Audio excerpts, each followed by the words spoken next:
Piense y hágase rico, Napoleón Hill, 9ª parte. Convertido a audio por Edwin S.G. El poder del trabajo en equipo. La fuerza impulsora. El 9º paso hacia la riqueza. El poder es esencial para el éxito en la acumulación de riqueza.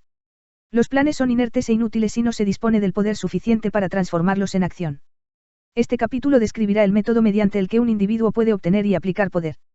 Es posible definir el poder como conocimiento organizado e inteligentemente dirigido. El poder, tal y como se utiliza el término aquí, se refiere al esfuerzo organizado, suficiente para permitir a un individuo transformar el deseo en su equivalente monetario. El esfuerzo organizado se produce a través de la coordinación del esfuerzo de dos o más personas, que trabajan para alcanzar un fin determinado, en un espíritu de armonía. El poder es necesario para lograr la acumulación de dinero. Y también para conservar el dinero una vez ha sido adquirido. Averigüemos cómo se puede adquirir el poder. Si el poder es conocimiento organizado, examinemos las fuentes del conocimiento. A. Inteligencia infinita. Podemos ponernos en contacto con esta fuente del conocimiento a través del procedimiento descrito en otro capítulo, con la ayuda de la imaginación creativa. B. Experiencia acumulada. La experiencia acumulada del hombre, o esa parte de la misma que ha sido organizada y registrada, podemos encontrarla en cualquier biblioteca pública bien equipada. Una parte importante de esta experiencia acumulada se enseña en las escuelas y universidades públicas, donde ha sido clasificada y organizada. C. Experimentación e investigación. En el campo de la ciencia, así como casi en cualquier otro ámbito de la vida, los hombres se dedican diariamente a reunir, clasificar y organizar hechos nuevos. Esta es la fuente a la que debemos volver nuestra atención cuando el conocimiento no esté disponible a través de la experiencia acumulada. Aquí también hay que utilizar con frecuencia la imaginación creativa. El conocimiento puede ser adquirido a partir de cualquiera de las fuentes antes citadas, y convertido en poder mediante la organización de ese mismo conocimiento en planes definidos, y expresando esos planes en términos de acción. El examen de estas tres grandes fuentes de conocimiento pone ya de manifiesto la dificultad con la que se encontrará todo individuo que dependa exclusivamente de sus únicos esfuerzos a la hora de reunir el conocimiento y expresarlo a través de planes definidos en términos de acción. Si sus planes son amplios, y si contemplan amplias proporciones, debe inducir, en general, a otros a cooperar con él, antes de poder inyectar el necesario elemento de poder en ellos. Gane poder por medio de un equipo de trabajo. El equipo de trabajo puede ser definido como coordinación de conocimiento y esfuerzo, en un espíritu de armonía, entre dos o más personas, para el logro de un propósito definido. Ningún individuo tendrá un gran poder sin tener el equipo de trabajo a su disposición. En un capítulo anterior ya se han dado instrucciones para la creación de planes para el propósito de transformar el deseo en su equivalente monetario. Si usted lleva a cabo esas instrucciones con perseverancia e inteligencia, y utiliza la discriminación en la selección del equipo de trabajo, su objetivo estará medio alcanzado, incluso antes de que empiece a darse cuenta de ello. Así pues, para que comprenda las potencialidades intangibles del poder de que dispone mediante un equipo de trabajo, adecuadamente seleccionado, explicaremos aquí las dos características del principio del equipo de trabajo, una de las cuales es de naturaleza económica, y la otra, de naturaleza psíquica. La característica económica resulta evidente. Cualquier persona podrá conseguir ventajas económicas rodeándose del asesoramiento, el consejo y la cooperación de un grupo de personas dispuestas a prestarle una ayuda honesta, en un espíritu de perfecta armonía. Esta forma de alianza cooperativa ha sido el fundamento de casi todas las grandes fortunas. Su comprensión de esta gran verdad puede llegar a determinar definitivamente su estatus financiero. La fase psíquica del principio del equipo de trabajo es mucho más difícil de captar. Quizás usted pueda admitir una sugerencia significativa a partir de la siguiente afirmación: no hay dos mentes que se unan sin crear por ello una tercera fuerza invisible e intangible que puede enlazar con una tercera mente. La mente humana es una forma de energía, una parte de la cual es de naturaleza espiritual. Cuando las mentes de dos personas se coordinan en un espíritu de armonía, las unidades espirituales de energía de cada mente forman una afinidad, que constituye la fase psíquica del equipo de trabajo. Hace ya más de 50 años, Andrew Carnegie fue el primero en llamar mi atención sobre el principio del equipo de trabajo, o más bien sobre la característica económica del mismo. El descubrimiento de este principio fue el responsable de la elección del trabajo de mi vida. El equipo de trabajo del señor Carnegie estaba compuesto por unos 50 hombres, de los que él se supo rodear con el propósito definido de fabricar y vender acero. Él atribuía toda su fortuna al poder acumulado a través de ese equipo de trabajo. Si se analiza la historia de cualquier hombre que haya acumulado una gran fortuna, y las de muchos de aquellos que han acumulado fortunas modestas, se descubrirá que todos ellos han empleado consciente o inconscientemente el principio del equipo de trabajo. No se puede acumular ningún gran poder por medio de ningún otro principio. ¿Cómo multiplicar el poder de su cerebro? El cerebro del hombre es comparable con una batería eléctrica. Es un hecho bien conocido que un grupo de baterías eléctricas proporcionarán más energía que una sola de ellas. También es un hecho bien conocido que toda batería individual proporcionará energía en proporción al número y capacidad de las células que contiene. El cerebro funciona de una forma similar. Esto explica el hecho de que algunos cerebros sean más eficientes que otros, y conduce a la siguiente e importante afirmación: un grupo de cerebros coordinados, o conectados, en un espíritu de armonía proporcionarán más energía de pensamiento que un solo cerebro, del mismo modo que un grupo de baterías eléctricas proporcionarán más energía que una sola batería. A través de esta metáfora se hace evidente que el principio del equipo de trabajo contiene el secreto del poder obtenido por hombres que se saben rodear de otras personas con cerebro. De ello se desprende otra afirmación que nos conducirá a una comprensión más exacta de la fase psíquica del principio del equipo de trabajo: cuando un grupo de cerebros individuales se coordina y funciona en armonía, la energía generada incrementada por esa alianza se transforma en algo que está a disposición de cada uno de los cerebros individuales que forman parte del grupo. Es un hecho bien conocido que Henry Ford empezó su carrera empresarial con el obstáculo de la pobreza, la falta de erudición y la ignorancia. También es un hecho bien conocido que en el inconcebible corto término de 10 años, el señor Ford logró superar esos 3 obstáculos, y que 25 años más tarde se había convertido en uno de los hombres más ricos de Estados Unidos.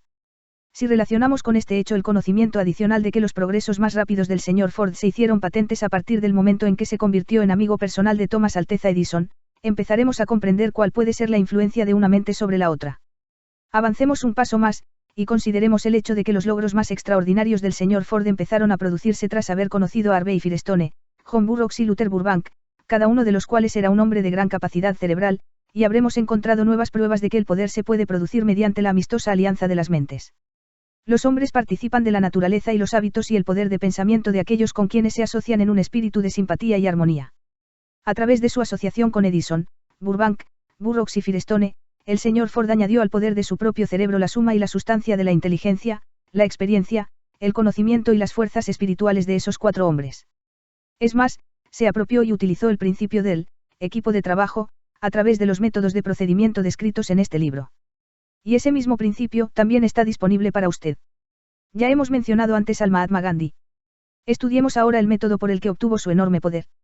Eso es algo que es posible explicar con pocas palabras. Obtuvo poder al haber sabido inducir a más de 200 millones de personas para que se coordinaran, física y mentalmente, en un espíritu de armonía para alcanzar un propósito definido. En resumen, Gandhi logró un verdadero milagro, pues eso es lo que sucede cuando se consigue que 200 millones de personas se vean inducidas, no forzadas, a cooperar en un espíritu de armonía. Si usted duda de que eso sea un milagro, intente inducir a 2 personas, sean las que fueren, a que cooperen en un espíritu de armonía durante cualquier periodo de tiempo prolongado. Toda persona que dirige una empresa sabe muy bien lo difícil que resulta que los empleados trabajen juntos en un espíritu parecido, aunque solo sea remotamente, a la armonía. La lista de las fuentes principales de las que se puede obtener poder está encabezada, como ya hemos visto, por la inteligencia infinita. Cuando 2 o más personas se coordinan en un espíritu de armonía, y trabajan juntas para alcanzar un objetivo definido, se sitúan a sí mismas, por medio de esa alianza, en posición de absorber poder directamente de la gran reserva universal de la inteligencia infinita. Se trata de la mayor fuente de poder que existe. Es la fuente hacia la que el genio y todos los grandes líderes se vuelve, tanto si ellos son conscientes de ese hecho, como si no. Las otras 2 grandes fuentes de las que es posible obtener el conocimiento, necesario para la acumulación de poder, no son ni más ni menos fiables que los 5 sentidos del hombre. Y todos sabemos que los sentidos no siempre son fiables. En capítulos posteriores se describirán adecuadamente los métodos mediante los que se puede contactar con mayor facilidad con la inteligencia infinita. Este no es ningún curso de religión. Ninguno de los principios fundamentales descritos en este libro debería interpretarse como algo que tiene la intención de interferir con los hábitos religiosos de cualquier persona, ya sea de forma directa o indirecta. Este libro tiene el exclusivo propósito de instruir al lector acerca de cómo transformar el propósito definido del deseo de obtener dinero en su equivalente monetario. Lea, piense y medite a medida que vaya leyendo. El tema no tardará en desplegarse ante usted en su conjunto, y entonces podrá ver con la necesaria perspectiva. Lo que está viendo ahora son los detalles de cada uno de los capítulos individuales. El poder de las emociones positivas. El dinero es tímido y elusivo. Tiene que ser procurado y obtenido por métodos no muy distintos a los que emplea una persona enamorada y decidida, que persigue a la pareja de sus sueños. Coincidiendo con ello, el poder utilizado en el acto de cortejar al dinero no se diferencia en mucho del que se utiliza para cortejar a una mujer. Para que ese poder se utilice con éxito en la obtención del dinero, debe ser mezclado con la fe. Debe ser mezclado con el deseo. Debe ser mezclado con la perseverancia. Debe ser aplicado mediante un plan, y ese plan debe ser puesto en acción. Cuando el dinero aparece en grandes cantidades, fluye hacia aquel que lo acumula con la misma facilidad con que el agua fluye hacia abajo. Existe una gran corriente invisible de poder que puede compararse con la de un río, excepto que una parte fluye en una dirección, y se lleva consigo a todos los que se encuentran en ese lado de la corriente, en dirección a la riqueza, y la otra lo hace en la dirección opuesta, y se lleva hacia la miseria y la pobreza a todos los que no logran salir de ella. Todo aquel que haya acumulado una gran fortuna ha reconocido la existencia de esta corriente de la vida. Consiste en un proceso de pensamiento. Las emociones positivas del pensamiento forman el lado de la corriente que le lleva a uno hacia la fortuna. Las emociones negativas forman el lado de la corriente que le lleva a uno hacia la pobreza.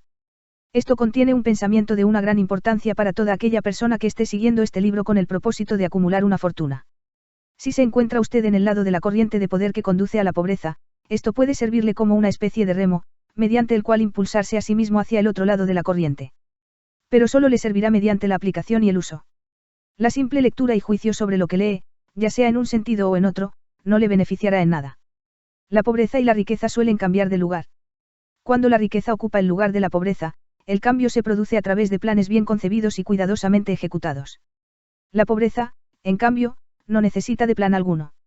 No necesita que la ayuden, porque es enérgica y ruda. En cambio, la riqueza es reservada y tímida, y, por lo tanto, tiene que ser atraída. La felicidad se encuentra en hacer, no solo en poseer. El misterio de la transmutación del sexo. El 10º paso hacia la riqueza. El significado de la palabra, transmutar, es, en lenguaje sencillo, el cambio, o transferencia, de un elemento, o forma de energía, en otro. La emoción del sexo permite alcanzar un cierto estado mental.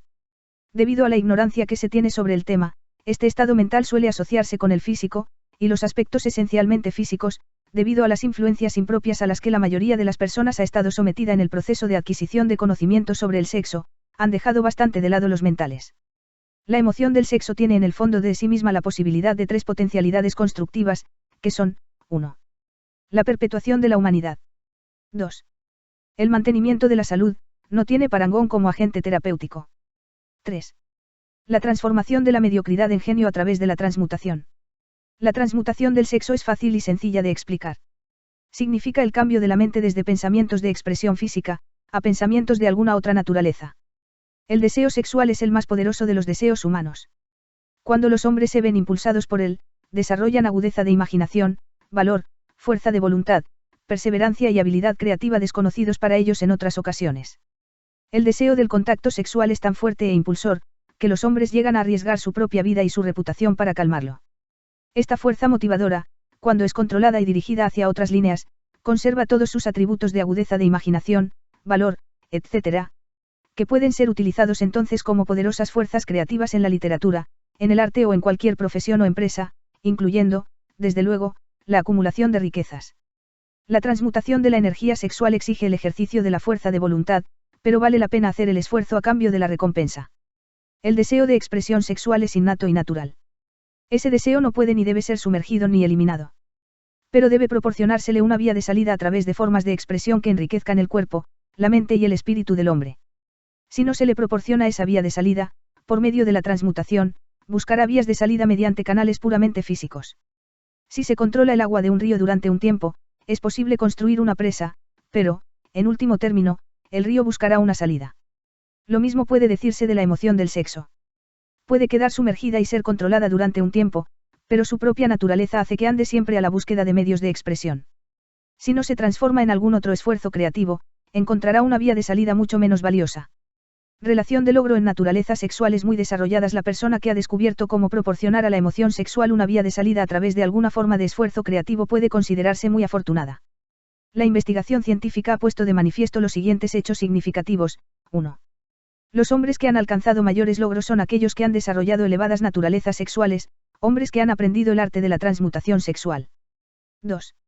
Los hombres que han acumulado grandes fortunas y alcanzado un reconocimiento destacado en la literatura, el arte, la industria, la arquitectura y las profesiones, fueron motivados por la influencia de una mujer. La investigación a partir de la cual se hicieron estos descubrimientos se basó en páginas de biografía e historia de más de 2000 años. Cada vez que se encontraban pruebas en relación con las vidas de hombres y mujeres que habían alcanzado grandes logros, Estas indicaban de un modo muy convincente que esas personas poseían naturalezas sexuales muy desarrolladas.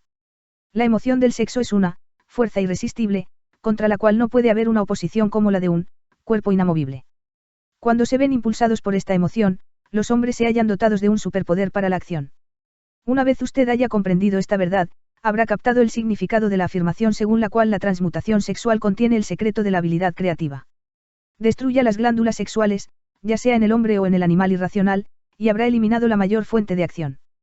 Como prueba de ello, observe lo que sucede con cualquier animal que haya sido castrado. Después de haber sido sexualmente alterado, un toro bravo se convierte en un animal tan dócil como una vaca. La alteración sexual le priva al macho, ya sea hombre o bestia, de toda la capacidad de lucha que lleva dentro. La alteración sexual de la hembra tiene el mismo efecto. LDS 10 estímulos de la mente.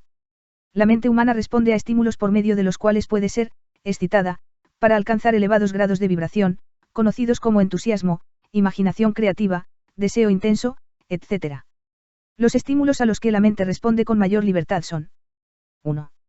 El deseo de expresión sexual. 2. Amor. 3. Un deseo ardiente de alcanzar fama, poder o ganancias financieras, dinero.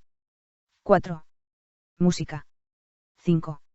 Amistad entre personas del mismo sexo, o con las del sexo opuesto. 6. Una alianza de equipo de trabajo, basada en la armonía de dos personas o más que se alían entre sí para el progreso espiritual o temporal. 7. El sufrimiento mutuo, como el experimentado por personas que se ven perseguidas. 8. Autosugestión. 9. Temor. 10. Narcóticos y alcohol. El deseo de expresión sexual se encuentra a la cabeza de la lista de estímulos, por ser el que con mayor efectividad eleva la mente e inicia el giro de las ruedas de la acción física. 8 de los estímulos de esta lista son naturales y constructivos. 2 de ellos son destructivos. Esta lista se ha presentado aquí con el propósito de permitir que usted efectúe un estudio comparativo de las grandes fuentes de la estimulación mental. A partir de ese estudio, verá con facilidad que la emoción del sexo es, con mucha ventaja, el más intenso y poderoso de todos los estímulos mentales. Algún sabiondo ha dicho que un genio es un hombre que lleva el cabello largo, come con descuido, vive solo y sirve de objetivo para quienes hacen los chistes. Una definición mucho mejor de un genio es un hombre que ha descubierto cómo incrementar la intensidad de pensamiento hasta el punto de poder comunicarse libremente con fuentes de conocimiento no disponibles a través de la proporción ordinaria del pensamiento. Cualquier persona que piense querrá hacer más preguntas referentes a esta definición de lo que es un genio. La primera pregunta a plantear sería: ¿cómo puede uno comunicarse con las fuentes del conocimiento que no estén disponibles a través del pensamiento ordinario? La siguiente pregunta sería: ¿hay fuentes de conocimiento conocidas que solo estén disponibles para los genios y, en tal caso, cuáles son esas fuentes y cómo se las puede alcanzar exactamente? Aportaremos pruebas que usted podrá utilizar como evidencia, a través de la experimentación propia, y al hacerlo así, también contestaremos a esas dos preguntas.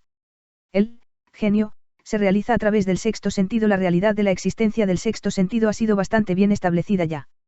Este sexto sentido es la imaginación creativa. La facultad de la imaginación creativa es algo que la mayoría de la gente no utiliza nunca a lo largo de su vida, y si lo hace suele sucederles por mero accidente. Un número de personas relativamente pequeño utiliza la facultad de la imaginación creativa con deliberación y propósito premeditado. Quienes utilizan esta facultad voluntariamente, y quienes comprenden sus funciones, son genios. La facultad de la imaginación creativa es el vínculo directo de unión entre la mente finita del hombre y la inteligencia infinita. Todas las denominadas revelaciones, a las que uno se refiere en el ámbito de la religión, y todos los descubrimientos de principios básicos o nuevos en el campo de la invención, se producen por medio de la facultad de la imaginación creativa.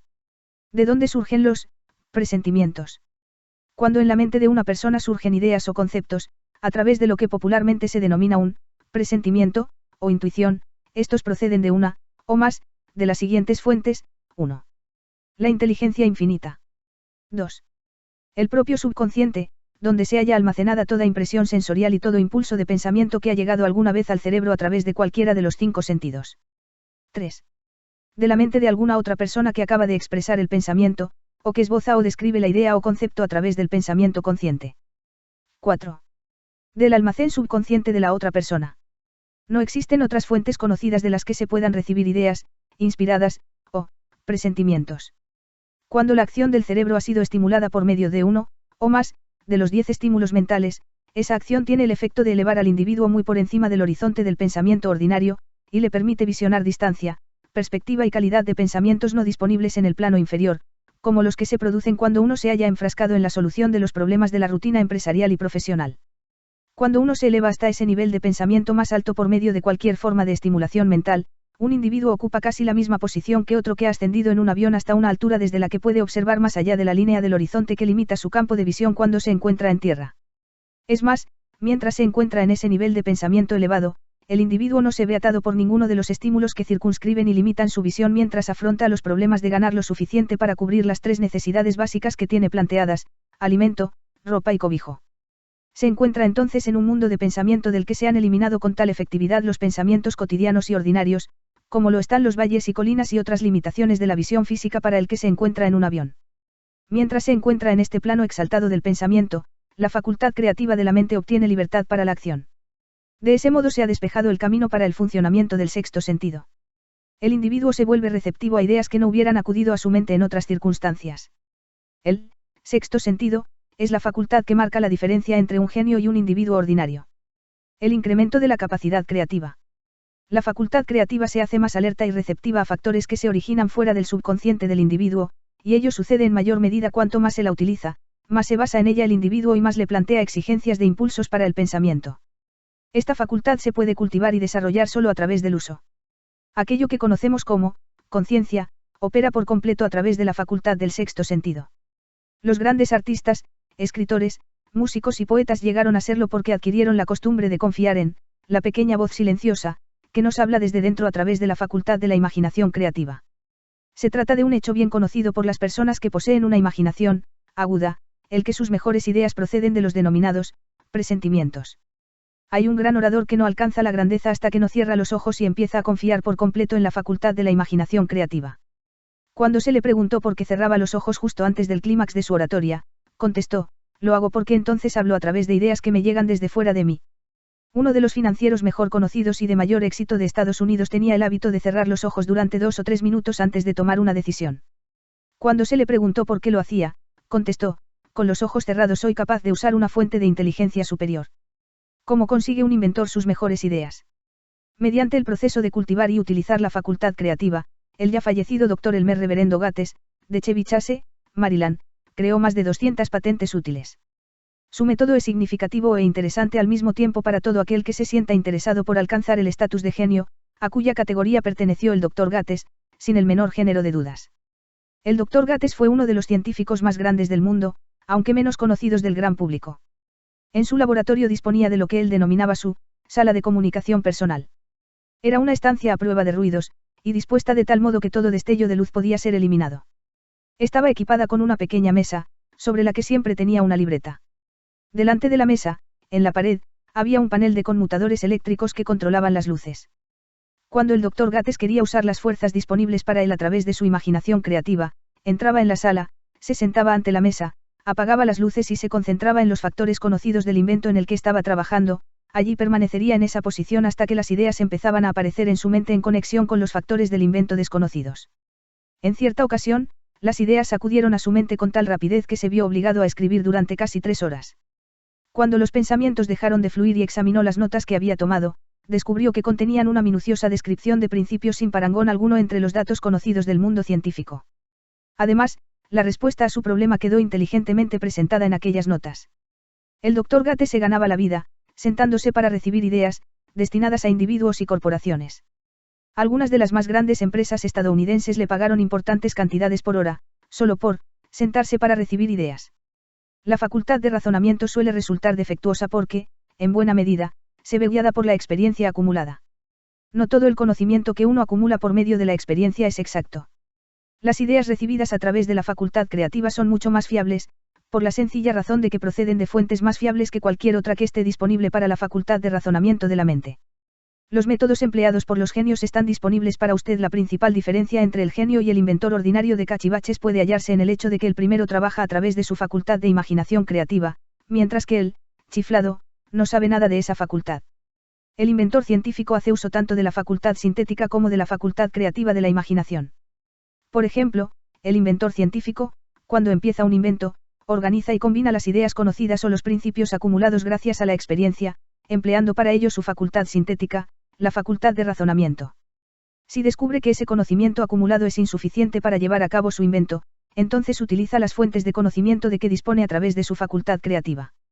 El método que emplea varía con cada individuo, pero este es, en esencia, el procedimiento. 1. Estimula su mente de modo que funcione en un plano superior al normal, y para ello utiliza alguno de los 10 estímulos mentales, u otro estimulante de su elección. 2.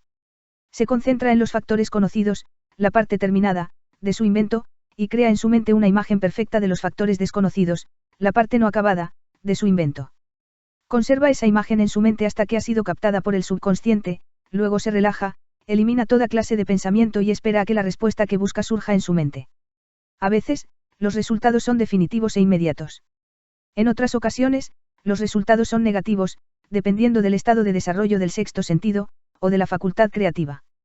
El señor Edison probó más de 10.000 combinaciones diferentes de ideas a través de la facultad sintética de su imaginación, antes de conectar con la facultad creativa, y entonces fue cuando encontró la respuesta que le permitió perfeccionar la lámpara incandescente. Su experiencia fue similar cuando inventó el fonógrafo. Existen numerosas pruebas fiables de la existencia de la facultad de la imaginación creativa. Disponemos de esas pruebas gracias al análisis exacto de personas que se han convertido en líderes en sus campos de actuación, sin haber tenido una educación muy amplia. Lincoln fue un notable ejemplo de un gran líder que alcanzó la grandeza a través del descubrimiento y el uso de esa facultad de la imaginación creativa. Descubrió y empezó a utilizar esta facultad como resultado de la estimulación del amor, que experimentó después de haber conocido a Tine Rudge, una afirmación de la más alta importancia en conexión con el estudio de la fuente del genio. La fuerza impulsora del sexo. Las páginas de la historia están llenas de casos de grandes líderes cuyos logros se basaron en la influencia de mujeres que despertaron en ellos las facultades creativas de sus mentes a través del estímulo sexual. Napoleón Bonaparte fue uno de ellos. Cuando se sintió inspirado por su primera esposa, Josefina, fue irresistible e invencible. Cuando su mejor juicio, o su facultad de razonamiento, lo impulsó a dejar de lado a Josefina, empezó a declinar. Su derrota y su destierro en Santa Elena no estaban lejanos. Si el buen gusto nos lo permitiera, podríamos mencionar a un gran número de hombres, bien conocidos en Estados Unidos, que alcanzaron grandes éxitos bajo la estimulante influencia de sus esposas, solo para caer en picado hacia la destrucción cuando el dinero y el poder se le subieron a la cabeza y dejaron de lado a su esposa por otra mujer. Napoleón no fue el único hombre en descubrir que la influencia sexual, procedente de una fuente correcta, es mucho más poderosa que cualquier sustituto de la eficacia que pueda crearse solo por la razón. La mente humana responde al estímulo. Entre los más grandes y poderosos estímulos se encuentra el del sexo. Cuando se la controla y se la transmuta, esta fuerza impulsora es capaz de elevar a los hombres a esa más alta cota de pensamiento que les permite dominar las fuentes de la preocupación y las pequeñas molestias que se interponen en su camino en el plano inferior. Con el único propósito de refrescar la memoria, y en relación con los hechos de que disponemos a partir de las biografías de ciertos hombres, presentamos a continuación los nombres de unos pocos hombres de éxito extraordinario, de cada uno de los cuales se sabe que poseyó una elevada naturaleza sexual. El genio, que era indiscutiblemente suyo, encontró su fuente de poder en la energía sexual transmutada. George Washington Woodrow Wilson. Thomas Jefferson Ralph Waldo Emerson. Napoleón Bonaparte Honora Patterson. Elbert Hubbard Robert Burns. William Shakespeare Andrew Jackson. Elbert Oragar y Enrico Caruso. Abraham Lincoln. El propio conocimiento de que usted disponga acerca de las biografías de los grandes hombres le permitirá engrosar esta lista. Encuentre, si puede, a un solo hombre en toda la historia de la civilización que alcanzara un éxito extraordinario en cualquier campo y que no se viera impulsado por una naturaleza sexual bien desarrollada. Si no quiere fiarse de las biografías de hombres que han muerto, haga un inventario de aquellos que usted conozca como hombres de grandes logros, y vea si puede descubrir entre ellos a uno solo que no posea una elevada naturaleza sexual. La sexualidad es la energía creativa de todos los genios. Nunca ha existido, ni existirá, un gran líder, constructor o artista al que le falte esa fuerza impulsora del sexo. Espero que nadie malinterprete estas afirmaciones en el sentido de que todos los que poseen una elevada naturaleza sexual son genios. El hombre alcanza solo el estatus de genio cuando estimula su mente de tal forma que puede usar las fuerzas disponibles a través de la facultad creativa de la imaginación. La energía sexual es el principal de los estímulos capaz de producir este ascenso. La simple posesión de esa energía no basta para producir un genio. La energía tiene que ser transmutada de un deseo de contacto físico en alguna otra forma de deseo y acción, antes de que le eleve a uno al estatus de genio. Lejos de convertirse en genios gracias a unos grandes deseos sexuales, la mayoría de los hombres se degradan a sí mismos con una mala interpretación y utilización de esa gran fuerza, hasta alcanzar el estatus de animales inferiores. ¿Por qué los hombres rara vez alcanzan el éxito antes de los 40? A partir del análisis de más de 25.000 personas, descubrí que los hombres que alcanzan el éxito de una forma destacada, Raras veces lo hacen antes de cumplir los 40 años, y muy a menudo no emprenden su verdadero paso hasta mucho más allá de los 50. Este hecho me resultó tan sorprendente que me impulsó a revisar su causa con mayor cuidado. Ese estudio puso de manifiesto el hecho de que la razón principal por la que la gran mayoría de los hombres que tienen éxito no empiezan a alcanzarlo antes de los 40 o de los 50 años es debida a su tendencia a disipar sus energías a través de una excesiva complacencia en la expresión física de la emoción del sexo. La mayoría de los hombres nunca aprende que la urgencia del sexo tiene otras posibilidades que trascienden con mucho en importancia de la simple expresión física. A la mayoría les viene este descubrimiento después de haber despilfarrado muchos años, en un periodo en el que la energía sexual se encuentra en su punto más alto, antes de los 45 o los 50 años. Habitualmente, a ese periodo sigue otro de logros notables. Las vidas de muchos hombres cercanos a la cuarentena, o que ya la han dejado atrás, refleja una continuada disipación de energías, que podrían haber sido dirigidas con mucho más provecho hacia canales mejores. Extienden de manera alocada sus emociones más exquisitas y poderosas a los cuatro vientos. El deseo de expresión sexual es, con gran diferencia, el más fuerte e impulsor de todas las emociones humanas, y, por esa misma razón, cuando ese deseo se controla y se transmuta en acción en lugar de en expresión física, puede elevarle a uno hacia la consecución de grandes logros. El mayor de los estimulantes de la mente. En la historia no faltan ejemplos de hombres que alcanzaron el estatus de genio como resultado del uso de estimulantes mentales artificiales, ya sea en forma de alcohol o de narcóticos. Edgar Allan Poe escribió El Cuervo cuando se hallaba bajo la influencia del licor, soñando sueños que ningún mortal se atrevió a soñar jamás. James Bicom Riley escribió lo mejor de su producción literaria hallándose bajo la influencia del alcohol. Quizá fuera así como viera, el ordenado entrelazamiento de lo real y del sueño, el molino por encima del río y la niebla por encima de la corriente. Robert Burns escribió sus mejores páginas estando intoxicado. Por los tiempos de antaño, cariño mío, tomaremos una taza de amabilidad ahora, por los tiempos de antaño. Pero recordemos también que muchos de esos hombres terminaron por destruirse a sí mismos. La naturaleza ha preparado sus propios venenos con los que los hombres pueden estimular sus mentes para conectar con esos pensamientos, exquisitos y raros, que proceden. Nadie sabe de dónde. Jamás se ha encontrado sustitutivo alguno satisfactorio de los estimulantes naturales. Es un hecho bien conocido por los psicólogos que existe una relación muy estrecha entre los deseos sexuales y las urgencias espirituales, un hecho que explica el comportamiento peculiar de la gente que participa en las orgías como renacimientos religiosos, comunes entre los pueblos primitivos. Las emociones humanas son las que gobiernan el mundo y las que establecen el destino de la civilización. La gente se ve influida en sus acciones no por la razón, sino por los sentimientos. Las emociones, y no la razón fría, son las que ponen en movimiento toda la facultad creativa de la mente. Y la más poderosa de todas las emociones humanas es la del sexo. Hay otros estímulos mentales, algunos de los cuales hemos citado, pero ni uno solo de ellos, ni todos ellos combinados, puede igualar el poder impulsor del sexo. Un estimulante mental es cualquier fuerza que aumente de forma temporal o permanente la intensidad del pensamiento. Los 10 grandes estimulantes descritos con anterioridad son aquellos a los que se recurre con mayor frecuencia. A través de estas fuentes podemos comunicarnos con la inteligencia infinita, o penetrar a voluntad en el almacén del subconsciente, ya sea del propio o del de otra persona, un procedimiento que es todo lo que caracteriza al genio. El almacén del magnetismo personal. Un profesor, que ha entrenado y dirigido los esfuerzos de más de 30.000 vendedores, hizo el asombroso descubrimiento de que los vendedores más eficientes son aquellos que poseen una elevada naturaleza sexual. La explicación la encontramos en el hecho de que el factor de la personalidad conocido como magnetismo personal, no es ni más ni menos que energía sexual. Las personas de elevada naturaleza sexual poseen siempre una gran reserva de magnetismo. Esta fuerza vital puede ser utilizada, a través del cultivo y la comprensión de la misma, como un elemento de gran ventaja en las relaciones entre las personas. Es posible comunicar esa energía a los demás a través de los siguientes medios. 1. El apretón de manos. El contacto de la mano indica al instante la presencia de magnetismo, o la falta del mismo. 2. El tono de voz. El magnetismo, o la energía sexual, es el factor capaz de colorear la voz, o hacerla musical y encantadora. 3. Postura y porte del cuerpo. Las personas de elevada naturaleza sexual se mueven con energía, gracia y facilidad. 4.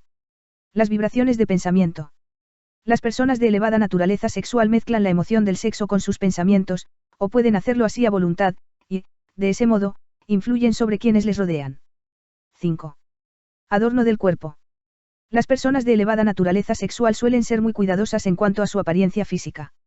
Suelen seleccionar ropa de un estilo conveniente para su personalidad, figura, complexión, etc. Cuando contrata a los trabajadores de su sección, el director de ventas más capaz busca como primer requisito de todo vendedor la cualidad del magnetismo personal.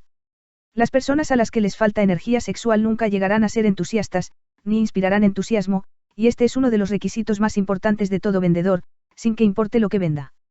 El portavoz público, el orador, el predicador, el abogado o el vendedor al que le falte energía sexual es un pesado, en cuanto a su capacidad para influir sobre los demás se refiere. Si a ello se añade el hecho de que la mayoría de la gente solo es influible a través de una apelación a sus emociones, comprenderá usted la importancia de la energía sexual como parte de la habilidad innata de un vendedor. Los buenos vendedores lo son porque transmutan, consciente o inconscientemente, la energía del sexo en entusiasmo de ventas. En esta afirmación se puede encontrar una sugerencia muy práctica en cuanto al verdadero significado de lo que es la transmutación sexual. El vendedor que sabe cómo apartar su mente del tema del sexo y dirigirla hacia el esfuerzo de venta con el mismo entusiasmo y determinación con que la aplicaría a su propósito original, ha adquirido el arte de la transmutación del sexo, tanto si lo sabe como si no. La mayoría de los vendedores que transmutan su energía sexual, lo hacen sin ser en absoluto conscientes de ello, ni de cómo lo están llevando a cabo. La transmutación de la energía sexual exige más fuerza de voluntad de la que la persona ordinaria dispone para este propósito. Aquellos a quienes les resulta difícil reunir la fuerza de voluntad suficiente para la transmutación, pueden adquirir esta habilidad gradualmente. Aunque eso requiere fuerza de voluntad, la recompensa que se obtiene con esta práctica hace que el esfuerzo valga la pena. Falsas creencias de que el sexo daña la personalidad. La gran mayoría de la gente parece ser imperdonablemente ignorante acerca de todo lo referente al sexo. En términos generales, la urgencia del sexo ha sido interpretada mal por parte de los ignorantes y las personas malvadas, que la han calumniado y se han burlado de ella. Aquellos hombres y mujeres conocidos por haber sido bendecidos, sí, bendecidos, con una elevada naturaleza sexual, suelen ser considerados como personas a las que vale la pena observar. Pero, en lugar de considerarlas como benditas, se las considera como malditas. Millones de personas sufren complejos de inferioridad, incluso en nuestra época, que se han desarrollado debido a la falsa creencia de que una elevada naturaleza sexual es una maldición. Estas afirmaciones sobre la virtud de la energía sexual no deben interpretarse como una justificación del libertinaje. La emoción del sexo solo es una virtud cuando es utilizada con inteligencia y con discriminación. Puede ser mal empleada, y a menudo lo es, hasta el punto de que empobrece, en lugar de enriquecer, tanto el cuerpo como la mente. Al autor le pareció muy importante el descubrimiento de que casi todos los grandes líderes a quienes tuvo el privilegio de analizar eran hombres cuyos logros fueron ampliamente inspirados por una mujer. En muchos de esos casos, la mujer en cuestión era una esposa modesta y abnegada, de la que el público había oído hablar muy poco o nada. En unos pocos casos, la fuente de inspiración pudo descubrirse en la otra mujer. Toda persona inteligente sabe que la estimulación en exceso a base de bebidas alcohólicas y narcóticos es una destructiva forma de intemperancia. Sin embargo, no todo el mundo sabe que el exceso en la expresión sexual puede convertirse en un hábito tan destructivo y negativo para el esfuerzo creativo como los narcóticos o el licor. Un loco sexual no es, en esencia, muy diferente de un hombre drogado. Ambos han perdido el control sobre sus facultades de razonamiento y de fuerza de voluntad. Hay muchos casos de hipocondría que han aparecido a partir de hábitos desarrollados en la ignorancia de la verdadera función del sexo. Se comprende con facilidad que la ignorancia sobre el tema de la transmutación del sexo imponga grandes castigos a los ignorantes por un lado, y los prive de beneficios igualmente grandes por el otro. La amplia ignorancia que existe acerca del tema del sexo se debe al hecho de que ese tema se ha visto rodeado por el misterio y por un oscuro silencio. La conspiración del misterio y del silencio ha tenido sobre las mentes de los jóvenes el mismo efecto que la psicología de la prohibición tuvo. El resultado fue un incremento de la curiosidad y el deseo de adquirir un mayor conocimiento acerca de ese tema, prohibido. Y la información no ha estado disponible con facilidad, para vergüenza de los legisladores y de la mayoría de los médicos, que no han entrenado a los mejor cualificados para educar a la juventud acerca de este tema. Los años fructíferos después de los 40. Un individuo raras veces inicia un esfuerzo altamente creativo en un campo determinado antes de la edad de los 40 años. El hombre medio alcanza el periodo de su mayor capacidad para crear entre los 40 y los 60 años. Estas afirmaciones se basan en análisis de miles de hombres y mujeres que han sido observados con todo cuidado. Deberían ser estimulantes para todos aquellos que no han logrado llegar a donde querían antes de los 40 años, así como para quienes se sienten asustados a medida que se aproximan a los 40 y ya se sienten viejos. Por regla general, los años que median entre los 40 y los 50 suelen ser los más fructíferos. El hombre debería aproximarse a esa edad no con temoroso temblor, sino con esperanza y con expectativa avidez.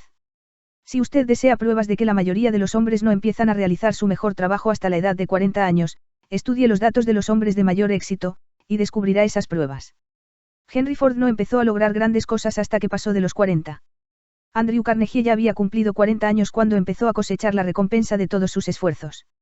James J. Taylor aún seguía manejando un telégrafo cuando tenía 40 años, y sus estupendos logros los alcanzó después de esa edad. Las biografías de muchos industriales y financieros estadounidenses demuestran que el periodo que media entre los 40 años y los 60 es la edad más productiva del hombre. Entre los 30 y los 40, el hombre empieza a aprender, si es que aprende alguna vez, el arte de la transmutación del sexo. Este descubrimiento suele ser accidental, y el que lo descubre suele ser totalmente ajeno a su descubrimiento. Es posible que observe que su poder de logros ha aumentado hacia la edad de 35 años o 40, pero, en la mayor parte de los casos, no está familiarizado con la causa que ha producido ese cambio. Esa naturaleza empieza a armonizar las emociones del amor y el sexo en el individuo, entre los 30 y los 40 años, de tal modo que la persona puede usar esas grandes fuerzas, y aplicarlas unidas como estímulos para la acción. Llame a la central eléctrica de sus emociones el sexo, por sí solo, es un poderoso estímulo para la acción, pero sus fuerzas son como las de un ciclón, y a menudo resultan incontrolables. Cuando la emoción del amor empieza a mezclarse con la emoción del sexo, el resultado es la calma de propósito, la adopción de la postura, la exactitud del juicio, y el equilibrio. ¿Qué persona que haya alcanzado la edad de 40 años es tan desafortunada como para no poder analizar estas afirmaciones y corroborarlas con su propia experiencia? Cuando se ve impulsado por su deseo de agradar a una mujer, basándose únicamente en la emoción del sexo, un hombre puede ser capaz, y por lo general lo es, de alcanzar un gran logro, pero es muy posible que sus acciones sean desorganizadas, estén distorsionadas y resulten destructivas. Cuando se ve impulsado por su deseo de agradar a una mujer, basándose únicamente en la motivación del sexo, un hombre es capaz de robar, engañar, e incluso de asesinar. Pero cuando la emoción del amor se mezcla con la del sexo, ese mismo hombre guiará sus acciones con mayor cordura, equilibrio y razonamiento. El amor, el romanticismo y el sexo son emociones capaces de impulsar a los hombres a alcanzar alturas de superlogros. El amor es la emoción que sirve como una válvula de seguridad, que asegura equilibrio, porte y esfuerzo constructivo. Cuando estas tres emociones se combinan, son capaces, por sí solas, de elevarlo a uno a la altura de un genio. Las emociones son estados de la mente. La naturaleza ha proporcionado al hombre una química de la mente, que opera de una manera similar a los principios de la química de la materia. Es un hecho bien conocido que, con la ayuda de la química de la materia, un químico puede crear un veneno mortal mezclando ciertos elementos, ninguno de los cuales es nocivo si se toma por sí solo en las proporciones correctas. Del mismo modo, las emociones se pueden combinar de tal forma que produzcan un veneno mortal. Cuando las emociones del sexo y los celos se mezclan, una persona puede convertirse en una bestia de mente. La presencia de una emoción destructiva, o de varias, en la mente humana, a través de la química de la mente, constituye un veneno capaz de destruir el sentido de justicia y equidad de la persona. El camino que conduce al genio lo emprenden el desarrollo, el control y el uso del sexo, el amor y el romanticismo. En resumen, el proceso se desarrolla como sigue: estimula la presencia de estas emociones como los pensamientos dominantes en la mente de uno, y desanima la presencia de todas las emociones destructivas. La mente es una criatura de hábito. Se esfuerza por alcanzar los pensamientos dominantes de los que se alimenta. Gracias a la facultad de la fuerza de voluntad, es posible desanimar la presencia de cualquier emoción, y estimular la presencia de otra. No es difícil alcanzar el control de la mente a través del poder de la voluntad. El control es la consecuencia de la perseverancia y del hábito. El secreto del control radica en la comprensión del proceso de la transmutación. Cuando cualquier emoción negativa se presenta en la mente de uno, puede ser transmutada en otra positiva o constructiva mediante el simple procedimiento de cambiar los pensamientos que se tienen. El único camino que conduce al genio es el esfuerzo voluntario y consciente. Un hombre solo podrá alcanzar grandes alturas de logros financieros o empresariales gracias a la fuerza impulsora de la energía sexual, pero la historia está llena de pruebas de que uno puede llevar consigo, como así suele suceder, ciertos rasgos de carácter que lo privan de su habilidad para conservar o disfrutar de su fortuna. Vale la pena analizar, pensar y meditar en ello porque aquí se afirma una verdad cuyo conocimiento puede resultar muy útil, tanto a las mujeres como a los hombres. La ignorancia de este hecho ha costado a muchos miles de personas la pérdida de su privilegio de la felicidad, aun a pesar de que posean riquezas. Quien ama de veras nunca puede perder por completo. Los recuerdos del amor nunca pasan. Permanecen, guían e influyen mucho después de que la fuente de estímulo se haya desvanecido. No hay nada de nuevo en esto. Toda aquella persona que se haya sentido conmovida por un amor genuino sabe que éste deja huellas perdurables en el corazón humano. El efecto del amor perdura porque la naturaleza del amor es espiritual. El hombre que no pueda ser estimulado para alcanzar grandes alturas de logros por medio del amor no tiene esperanza alguna, está como muerto, aunque pueda parecer vivo. Recuerde algunas cosas del ayer, y sumerja su mente en los hermosos recuerdos de un amor pasado. Eso suavizará la influencia de las actuales preocupaciones y molestias, las realidades de la vida, y quién sabe. Durante esta retirada temporal, su mente le llevará al mundo de la fantasía, las ideas o los planes capaces de cambiar todo el estatus financiero, o el espiritual, de su vida. Si usted cree que es desgraciado porque ha amado y perdido, olvide esa idea. Todo aquel que ha amado de veras nunca pierde por completo. El amor es caprichoso y temperamental. Llega cuando quiere, y se va sin la menor advertencia. Acéptelo y disfrute de él mientras permanezca, pero no malgaste su tiempo preocupándose por su desaparición, porque así nunca conseguirá que regrese. Rechace también la idea de que el amor se presenta solo una vez en la vida. El amor puede aparecer y desaparecer en innumerables ocasiones, pero no hay dos experiencias amorosas que afecten a una persona del mismo modo. Puede producirse, y de hecho ocurre, una experiencia amorosa que deje en el corazón una huella más profunda que las otras, pero todas las experiencias amorosas son beneficiosas, excepto para la persona que se siente resentida y cínica cuando el amor desaparece. En el amor no debería existir desilusión alguna, y no la hay si la gente comprende la diferencia entre las emociones del amor y las del sexo. La gran diferencia radica en que el amor es espiritual, mientras que el sexo es biológico. Ninguna experiencia que afecte al corazón humano con una fuerza espiritual puede ser nociva, excepto como consecuencia de la ignorancia o de los celos. No cabe la menor duda de que el amor es la experiencia más grande de la vida. Le permite a uno entrar en comunión con la inteligencia infinita. Cuando se mezcla con las emociones del romanticismo y del sexo, puede conducirle a uno muy alto por la escalera del esfuerzo creativo. Las emociones del amor, el sexo y el romanticismo son los lados del eterno triángulo del genio con capacidad para lograr y construir. El amor es una emoción con colores, sombras y caras numerosos. Pero la más intensa y ardiente de todas las clases de amor es la que se experimenta cuando se mezclan las emociones del amor y del sexo. Los matrimonios que no se ven bendecidos con la afinidad eterna del amor, apropiadamente equilibrada y proporcionada con el sexo, no pueden ser felices, y raras veces perduran. El amor, por sí solo, no proporcionará felicidad en el matrimonio, como tampoco el sexo, por sí solo, lo hará. Cuando estas dos hermosas emociones se mezclan, el matrimonio puede producir un estado mental cercano al espiritual que se llega a conocer en este plano terrenal. Cuando a las emociones del amor y el sexo se les añade la del romanticismo, se eliminan los obstáculos que se interponen entre la mente finita del hombre y la inteligencia infinita. Entonces, un genio ha nacido. Razones por las que la esposa puede elevar o hundir al hombre. He aquí una interpretación que, si se comprende adecuadamente, aporta armonía al caos que existe en demasiados matrimonios. La falta de armonía, expresada a menudo en forma de discusiones, suele remontarse a una falta de conocimiento sobre el terna del sexo. Allí donde existen el amor, el romanticismo y una adecuada comprensión de la emoción y la función del sexo, no existe falta de armonía entre las parejas. Resulta afortunado el hombre cuya esposa comprende la verdadera relación existente entre las emociones del amor, el sexo y el romanticismo. Cuando se ve motivado por este santo triunvirato, ninguna forma de trabajo resulta pesada, porque hasta la forma más baja de esfuerzo adquiere la naturaleza de un trabajo hecho por amor. Suele decirse que, la esposa de un hombre puede elevarlo o hundirlo, pero no siempre está clara la razón de que esto sea así. La elevación o el hundimiento es el resultado de la comprensión de la esposa, o de la falta de comprensión de las emociones del amor, el sexo y el romanticismo. Si una esposa permite que su marido pierda interés por ella, y se sienta más interesado por otras mujeres, suele ocurrir debido a la ignorancia de ella, o a su indiferencia con respecto a los temas del sexo, el amor y el romanticismo. Esta afirmación presupone, desde luego, la existencia previa de un amor genuino entre un hombre y una mujer. Los hechos son igualmente aplicables a un hombre que permita que el interés de su esposa por él muera. Los matrimonios discuten a menudo sobre un montón de trivialidades. Si éstas se analizan con atención, se descubrirá que, casi siempre, la verdadera causa del problema se halla en la indiferencia o en la ignorancia acerca de todos estos temas. La inutilidad de la riqueza sin mujeres. La mayor fuerza motivadora del hombre es su deseo de agradar a la mujer. El cazador destacado en los tiempos prehistóricos, antes del inicio de la civilización, destacó en su tarea debido a su deseo de aparecer grande ante los ojos de una mujer. La naturaleza del hombre no ha cambiado nada en ese aspecto. El cazador de hoy en día no vuelve a casa con pieles de animales salvajes, sino que indica su deseo de obtener el favor de la mujer suministrándole ropas exquisitas, automóviles y riqueza. El hombre experimenta el mismo deseo por agradar a la mujer que experimentaba antes de los albores de la civilización. Lo único que ha cambiado en él es su método de agradar. Los hombres que acumularon grandes fortunas y alcanzaron grandes alturas de poder y fama lo hicieron así para satisfacer, sobre todo, su deseo de agradar a la mujer. Si se sacara a las mujeres de sus vidas, las grandes riquezas serían inútiles para casi todos los hombres.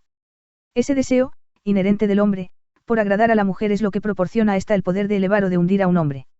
La mujer que comprende la naturaleza masculina y la atiende con tacto, no tiene por qué sentir temor ante la competencia de otras mujeres. Los hombres pueden ser gigantes, con una indomable fuerza de voluntad cuando tratan con otros hombres, pero las mujeres que ellos mismos han elegido pueden manejarlos con facilidad. La mayoría de los hombres no admitirán que las mujeres que prefieren influyen en ellos con gran facilidad, Porque una de las características de la naturaleza del hombre consiste en desear ser reconocido como el más fuerte de la especie. Además, la mujer inteligente reconoce esta característica masculina y no la pone en entredicho. Algunos hombres saben que son influidos por las mujeres de su elección, esposa, amante, madre o hermana, pero se contienen con tacto para no rebelarse contra esa influencia, porque son lo bastante inteligentes como para saber que ningún hombre es feliz ni está completo sin la influencia modificadora de la mujer correcta. El hombre que no reconozca esta importante verdad se priva a sí mismo del poder que ha contribuido, más que cualesquiera otras fuerzas combinadas, a ayudar a los de su género a alcanzar el éxito.